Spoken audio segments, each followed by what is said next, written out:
Assalamualaikum warahmatullahi wabarakatuh. Salam sejahtera buat kita semua. Assalamualaikum Mas Nar.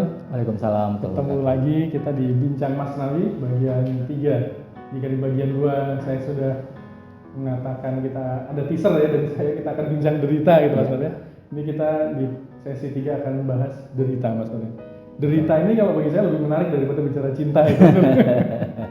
Karena bicara cinta nggak bicara derita itu kayaknya masih ABG gitu Mas Nar. Mas Nur, Ya. Maulana Rumi ketika membuka Masnawinya gitu ya, jilid 1 dia langsung menukik tajam gitu ya. Kalau ibarat sastra dia langsung membidik kesadaran pembacanya. Dia bilang bahwa dengarkanlah derita dari Nei ini ya, yang dia mengadukan keterpisahan gitu Mas Nur. Apa ini yang ingin disampaikan dengan bait ini Mas Nur ya? Kalau dari sisi sufistiknya gitu ya. Ya. Jadi sebenarnya Rumi ingin mengabarkan setiap dari kita punya derita keterpisahan. Jadi siapapun dia pasti memiliki satu bentuk derita keterpisahan. Nah, derita keterpisahan ini disebut dengan derita eksistensi. Derita eksistensi. Ya, sebab itu derita eksistensi dimiliki oleh semua manusia. Siapapun dia pasti memiliki derita keterpisahan. Tidak peduli dia kaya, dia tidak peduli. Ya, dia pasti memiliki derita eksistensi tadi. Makanya beda dengan derita keseharian, kan? Beda dengan istilah kesedihan, beda dengan istilah luka. Itu mungkin efek dari derita yang disebut dengan kesedihan, luka, itu sebenarnya efek dari derita. Tapi pesan utama adalah pada derita. Dan derita eksistensi ini menarik nih Mas Budi. Ini suatu rasa baru gitu ya bagi saya. Ini apakah ada kemiripan dengan alienasi gitu ya? Karena psikologi kan ada istilah keterasingan gitu. Ya. Nah, itu nanti ada pertemuan dengan ketika seseorang jauh dari apapun ya, apakah kekasih atau kalau dalam bahasa Rumi rumpun bambunya. Nah, pasti dia akan merasa dirinya teralienasi. Alienasi dari dirinya sendiri. Alienasi dari diri sendiri. Dari sendiri. Oh, derita dari derita ini Mas Budi kayaknya. Begitu. Tapi kalau kita bicara ini Mas Nur ya, apa Nei yang terpisah dari rumpun bambu, dia menanggung derita. Ini apa bisa ditafsirkan bahwa setiap manusia terlahir itu dia membawa derita Mas Nur? Kan Nei begitu terlahir itu sama dengan manusia mungkin ketika terlahir. Jadi Nei itu salah satu maknanya adalah semua manusia dan salah satu maknanya adalah manusia suci atau sufi lah, gitu kira-kira. Memang seperti itu. Jadi makanya dia terpisah dari rumpun bambu kan seperti itu. Jadi istilahnya kalau meminjam bahasa ini adalah kita mengalami satu bentuk keterjatuhan. Terjatuhan gitu ya. Terjatuhan dari alam roh masuk ke alam dunia.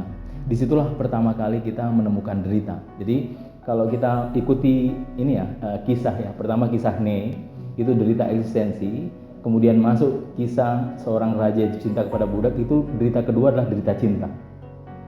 Jadi kita mengalami dua kali bentuk penderitaan. Pertama adalah derita eksistensi, keterpisahan, dan kedua adalah derita cinta. Derita cinta. Ya. Cinta kemarin kita bahas Mas Nur. Nah, terkait dengan derita ini Mas Nur ya.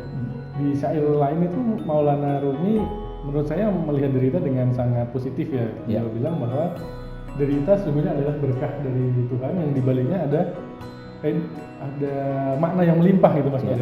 Nah, ini menarik untuk mengingatkan pada Viktor Frankl gitu misalnya tradisi barat, dia menderita dan dia akhirnya menemukan makna gitu. Nah, apakah dalam tradisi Maulana Rumi ini juga untuk menemukan makna itu harus melalui derita itu atau bagaimana Mas? Jadi derita itu sebenarnya ketika Rumi bicara derita, poin utamanya bukan pada derita. Poin utamanya adalah pesan di balik derita. Pesan di balik derita. Nah, kalau kita mampu menemukan pesan di balik derita, kita akan menemukan makna hidup seperti itu. Jadi kalau kita mau kaitkan apa kaitan sebenarnya derita dengan makna hidup? Karena ketika kita mengalami derita, itu kita pasti melihat diri kita. Ada satu macam bentuk derita, kita akan mempertanyakan segala hal. Betul. Kan? Ketika kita mengalami satu derita yang luar biasa, kita akan bertanya lalu dan mempertanyakan Tuhan di mana nih? Tuhan di mana? Mulai dari yang kecil kita bertanya, ini teman-teman saya mana sih? Saya kok seperti ini, kok nggak ada teman saya gitu kan? Kita akan mulai bertanya semuanya. Saudara gitu, Tuhan kok memberikan beban yang saya tidak bisa pikul. Semuanya kita akan bertanya. Nah, dari situ kita akan merasa teralienasi. Itu yang saya maksud adalah kita teralienasi dari diri kita sendiri, asing dari diri kita sendiri. Saya jadi teringat ini Mas Nur, mungkin teman-teman juga pernah dengar Maulana Rumi di Masnawi itu beliau bilang bahwa ada seorang hamba gitu ya, yang dia merintih dengan berbagai cara di hadapan Tuhan gitu, karena banyaknya derita dunia maksudnya, banyaknya masalah yang dihadapi. Lalu dikabarkan Tuhan menjawab gitu ya, bukankah dengan derita ini akhirnya kamu menghadap padaku gitu ya? Iya. Harusnya yang kamu keluhkan itu bukan derita tapi kelimpahan yang membuatmu lupa gitu ya. Nah, apakah memang derita ini adalah dalam tanda kutip rasul yang dikirimkan untuk mengingatkan seseorang maksudnya? Ya, itulah yang dimaksud Rumi. Setiap derita adalah membawa pesan dari Tuhan, kata Rumi. Jadi setiap derita membawa pesan dari Tuhan. Makanya saya selalu mengibaratkan, dan Rumi juga saya pinjam dari Rumi ya, membahasakan bahwa ini seperti seorang nelayan yang membuat jaring di lautan. Jaring. Nah, ketika dia masuk dalam perangkap jaring tadi, dia akan dekat dengan si nelayan tadi kan. Nah, ada orang tidak sanggup gitu. Dia ingin melarikan keluar dari jaring tadi. Nah, ada yang membiarkan dirinya pasrah karena dia tahu dia akan dekat dengan ini ilustrasi ya, bukan ini contoh bagaimana menggambarkan derita sebenarnya adalah mendekatkan kita kepada selain diri kita juga akan mendekatkan diri kita kepada Tuhan. Jadi dia juga semacam media, Mas. Media. Jadi dengan derita ini sebenarnya kita nggak bisa mengatakan bahwa Tuhan sedang menghukum ya. Dalam sisi lain adalah ada pelajaran gitu Mas. Iya, ada pelajaran. Ada hikmah yang ingin disampaikan oleh Tuhan. Ini juga syair Maulana Rumi selain tentang cinta yang kemarin sudah dikumpulkan Mas Nur dalam kado cinta Rumi itu, syair tentang derita dan kesedihan cukup banyak Mas Nur ya. Salah satunya saya bacakan, jika kau lihat kesedihan, mohon ampunlah, karena kesedihan bekerja atas perintah Tuhan gitu ya. Kalau dari sini berarti kita disuruh mohon ampunin atau gimana Mas Nur ketika kesedihan datang tuh? Karena di bait lain kan disebutkan deritamu adalah dari khamar yang kau minum gitu Mas. Iya, dari khamar yang kau minum sendiri. Tapi kau tidak tahu khamar itu dari mana. Betul. Gitu. Nah, cuma masalahnya seperti ini. Kita harus paham bahwa semua ini adalah terkoneksi. Nah, terkoneksi dengan diri kita. Pada umumnya, ketika derita datang, kita cenderung menyalahkan orang lain. Ya kan? Kenapa kita menyalahkan orang lain? Karena kita lupa itu pesan untuk kita. Jadi boleh jadi memang dari orang lain derita itu, tapi itu sebenarnya adalah semuanya pasti terkait dengan diri kita. Jadi tidak ada sesuatu derita datang pada diri kita tanpa tidak terkait dengan diri kita. Ada sebab akibat di situ. Iya, biasanya kita lupa itu. Kita cenderung pertama ketika derita datang kita menyalahkan orang lain, kita menyalahkan sebab yang lain. Makanya cara pertama mendekati derita adalah saya selalu mengatakan kita harus memeluk derita itu sendiri. Iya, karena hanya dengan memeluk kita akan merasakan satu bentuk pertama tenang. Karena kalau sejak awal saya berontak, saya tidak tahu apa yang terjadi dengan diri saya. Ya, tapi saat derita datang, saya mencoba memeluknya. Oleh karena itu, saya akan sadar bahwa saya mengalami sesuatu di mana sesuatu itu saya harus menangkap pesannya. Jadi kayak ikan tadi kita pasrah aja gitu. Pasrah aja. Dan percaya bahwa di ujung gelap matahari akan terbit maksudnya. Betul, seperti itu. Memang saat tergelap itu katanya adalah saat mendekati fajar ya. Dan kadang kalau bagi saya gitu Mas ya, di tengah derita itu itu momen terbaik untuknya Tuhan ya. Karena kita udah sejalannya nggak bisa diharap ya. Akhirnya kita hanya percaya untuk pada yang adi manusia ya, yang kasat mata, yang adi kodrati maksudnya. Ya mungkin memang dengan derita itu Tuhan sedang mengharapkan kita untuk mengetuk pintunya maksudnya, karena kalau kita baca kisah Maulana Rumi itu hidupnya saya kira juga deritanya luar biasa. Ya. Beliau ditinggal Syam dengan kesedihan yang sedemikian rupa gitu ya. Dan berbagai intrik-intrik di sekitar pengikutnya juga luar biasa, itu bisa dibayangkan deritanya sebagai manusia gitu ya, derita psikis psikologis yang ditanggung luar biasa. Dan Mas Nur melalui Maulana Rumi ini luar biasa menguatkan gitu kita yang menderita bahwa derita ini ujung-ujungnya adalah ada berkah, ada makna ya, ada makna yang menanti. Cuma tadi menarik sekali kata Mas Nur bahwa yang ini bait yang sering dikutip Mas Nur sebenarnya. Ya, Obat derita ada dalam Ada derita dalam gitu derita, ya. iya. Jadi kita pasrah terhadap derita bukan berarti kita tidak berbuat apa-apa ya. betul. Mas Nur ya. Tetapi kita mencoba memeluk derita, positive thinking. Terkait dengan derita ini ada bait puisi Mas Nawi yang sering dikutip oleh Mas Nur. Ya, betul. Bait favorit kan Mas Nur. Iya. Obat derita ada dalam derita gitu.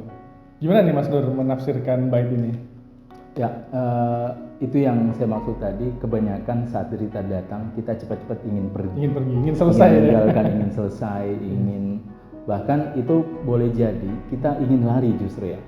Kalau kita ingin cepat-cepat, sebenarnya kita tidak mencari sesuatu, tapi kita ingin cepat-cepat lari dari apa yang sedang kita alami. Nah, kalau kita sadar yang seperti tadi kita bincangkan bahwa setiap derita memiliki pesan tertentu dari Tuhan.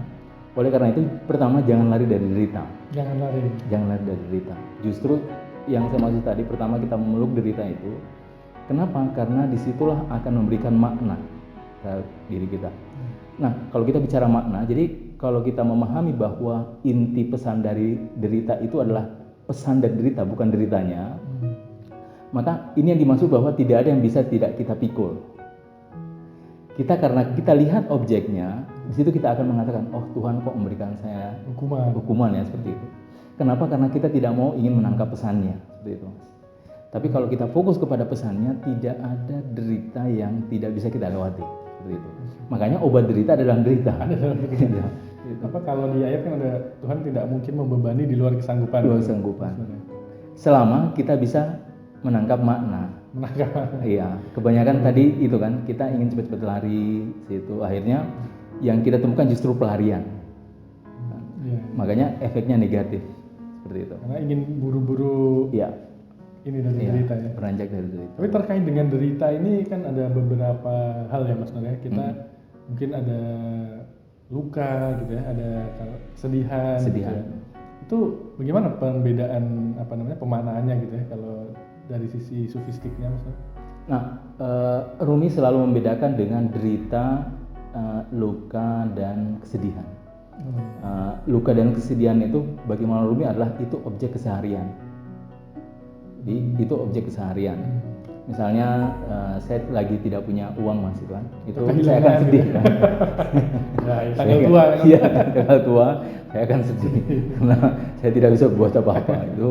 Nah, itu disebut dengan kesedihan. Jadi kesedihan. Ini bukan derita eksistensial kategorinya. Bukan. Jadi itu sifatnya temporer.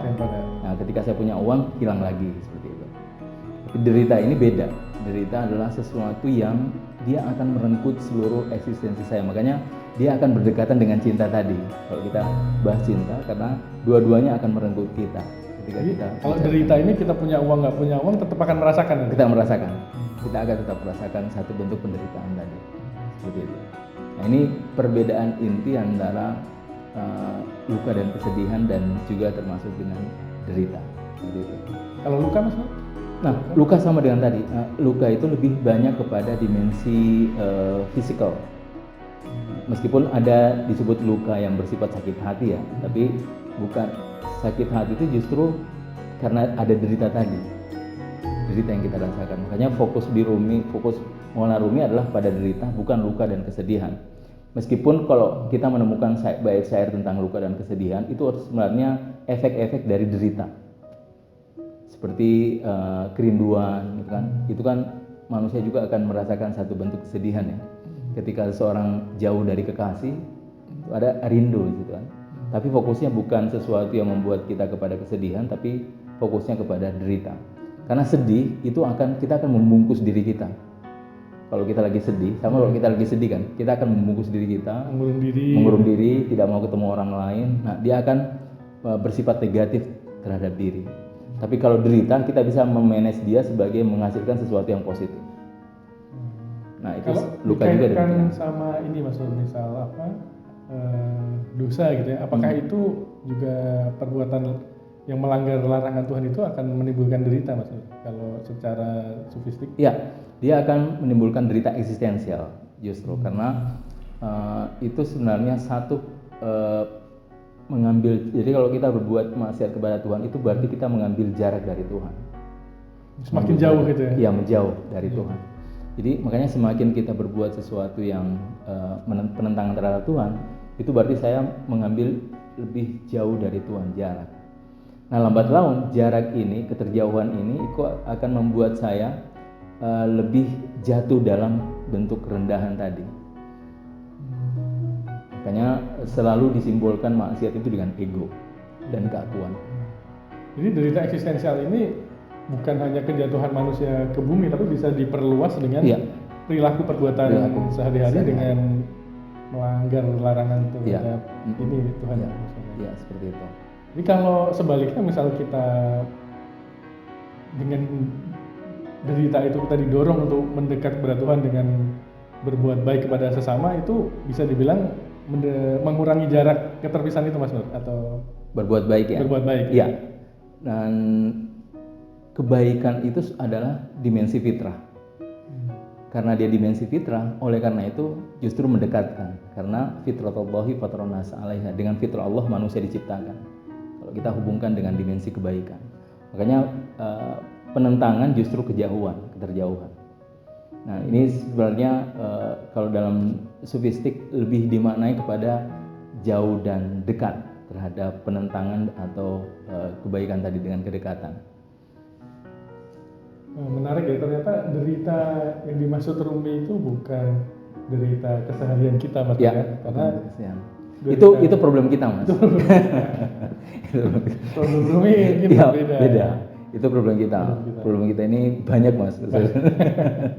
Karena ketika ngomong derita kan kita yang paling gampang dekat adalah derita keseharian. Tapi derita eksistensial ini bisa jadi adalah derita rohani yang seringkali kita nggak menyadarinya, maksudnya. Kecuali pada saat-saat mungkin bangun tengah malam kita tiba-tiba merasakan sesuatu yang kita nggak bisa membahasakan gitu ya. Ini apa nih, kenapa perasaan yang tidak nyaman, perasaan gelisah seperti itu yang mungkin obatnya adalah kata Mas Nur tadi dengan mencoba mengikis jarak terhadap Tuhan gitu, Mas Nur. Tapi terkait dengan derita ini, Nabi itu juga mengalami, maksudnya, atau gimana? Iya, jadi ada bait syair Rumi, semakin tinggi ma'rifatnya, wajahnya semakin pucat. Jadi semakin tinggi ma'rifatnya, wajahnya semakin pucat. Ini semakin menderita. Menderita. Jadi justru derita yang paling derita itu adalah derita ma'rifat. Ma'rifat. Begitu, Mas. Jadi kata Mas Nur, no pain, no brain, no pain. Itu masuk bikin kaos, no brain, no pain. No brain, no pain. Ini punya pengetahuan justru semakin menderita, Mas. Menderita. Makanya syair Rumi mengatakan seperti itu. Nah, para nabi ini kan karena mereka ma'rifatnya tinggi luar biasa, makanya wajahnya semakin pucat, deritanya semakin luar biasa. Akhirnya Nabi pernah mengatakan bahwa tidak ada orang atau nabi yang menderita diriku gitu, karena ma'rifatnya semakin tingginya. Iya.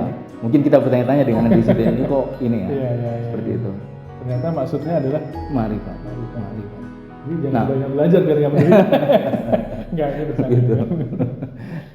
Makanya kita tidak akan mengerti kan, kok bisa ma'rifat tadi itu memberikan satu bentuk penderitaan. Itu kita tidak akan paham kecuali kita bisa tenggelam dalam ma'rifat tadi.